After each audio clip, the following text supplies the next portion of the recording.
খোঁজ নেয়নি? তা নেয়নি তো নেয়নি। আচ্ছা, মনে রাখেনি? রাখেনি তো রাখেনি। হো, ফোনও করেনি? তা করেনি তো করেনি। ফিরে তাকায়নি? তাকায়নি যখন তখন তাকায়নি। ভুলে গেছে? তা বেশ তো, ভুলে যখন গেছে তখন গেছে।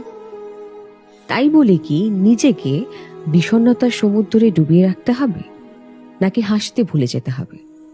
নাকি আত্মসম্মানকে বিসর্জন দিয়ে তার কাছে মিনতি করতে হবে? বারবার বিতাড়িত হওয়ার পরেও তার জন্য অপেক্ষা করতে হবে, নাকি পায়ে পড়তে হবে? নাকি নিজের ভালো থাকাটাকে এতটা সস্তা বানিয়ে ফেলতে হবে যেটা অন্যের উপর নির্ভর করে? এই বিষয়টা নিয়ে না একটু ভাবা উচিত, জানো।